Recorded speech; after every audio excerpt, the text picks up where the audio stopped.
Hey, hi, hello. This is not my usual form of content. I'm not live right now, so this is gonna be a little bit of a change, in what I usually do. But hopefully you like it, and hopefully you stick around.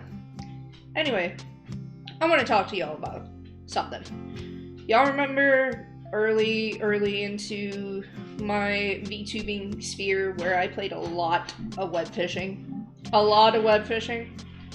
Yeah, I've been thinking about it and it's been bothering me for quite some time to kind of get my thoughts across about why I both love the game and have serious problems with the game. So we're gonna get right into it, and hopefully you stick around and find this interesting. So yeah, let's get to it. Alright, so web fishing is kind of like a chat room. It's an online casual fishing game. It has like these little cute Animal Crossing style characters that are super fun to, interact with. They even have like TTS. You can fish, you can gamble. It's really fun. It's a lot like Club Penguin, Toontown, or even the Bakugan online chat room and how it's presented. You can customize your avatars. You can be a cat or a dog, or if you have mods, you can be like, what? I was a protogen at one point. It was super fun. But despite its endearing qualities, the game does present several challenges that affect its safety and overall experience. Now, don't get me wrong, I'm thoroughly impressed that this was a game jam made by one person. That's impressive, okay? And this is no disrespect to lame dev at all. But there are some huge issues that cause problems within web fishing. The first thing that I want to talk about is the lack of moderation and safety features. There is no moderation team. We already established that this is made by one person. On the Steam community tab, everyone has issued their criticisms of how web fishing affects them as content creators and as regular players because of how poorly managed it is, including myself. I've made a huge post on it, a huge review. I know that Lame Dev is doing their best. I don't know their pronouns, but this is still a problem. Okay, hold on. Okay, I went and looked, and it's he, they, so I think I was correct. Alright. Anyway,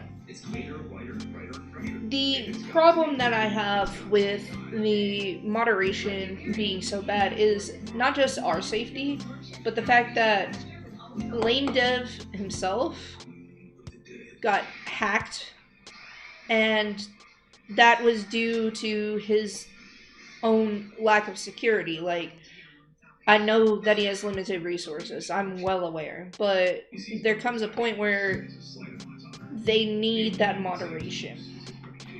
One of the examples I have from my personal experience is stamps. The game's stamp feature, you can put, they're like little stickers, right?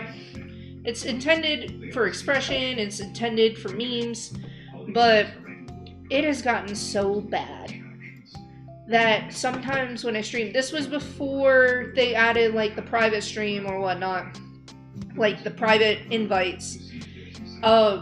Somebody joined my game and they put a swastika stamp in my chat room, and it was so large that it filled the sky.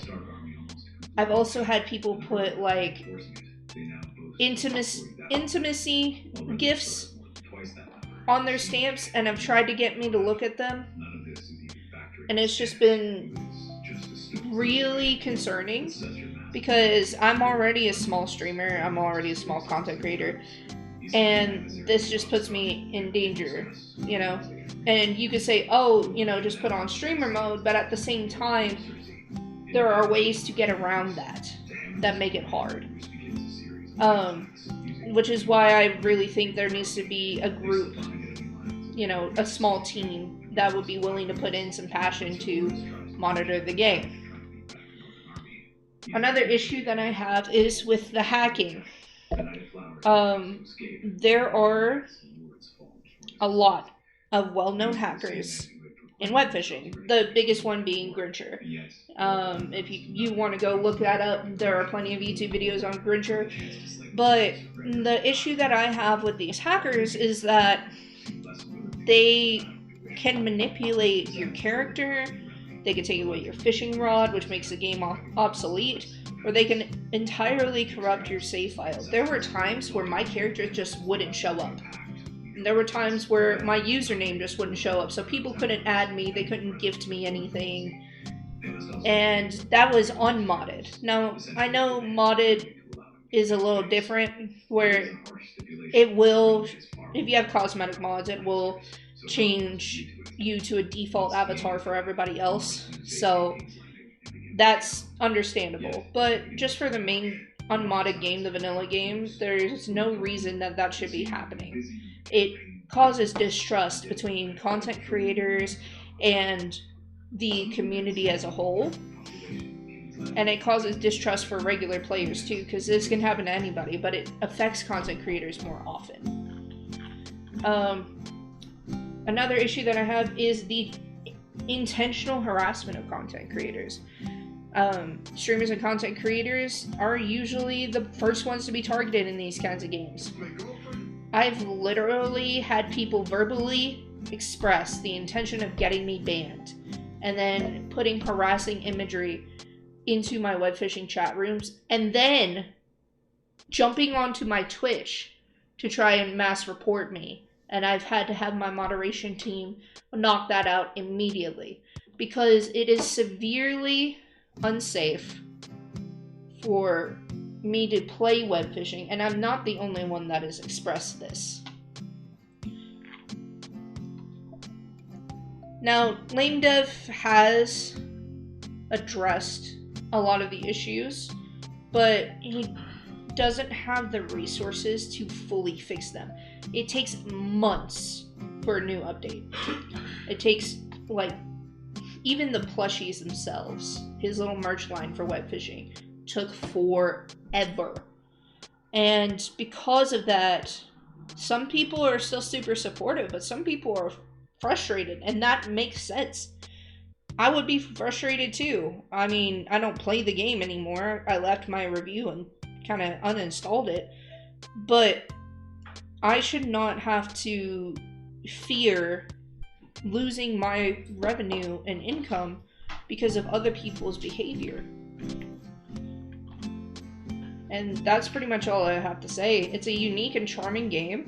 It's got wonderful nostalgia experiences, but web fishing needs full commitment in some form.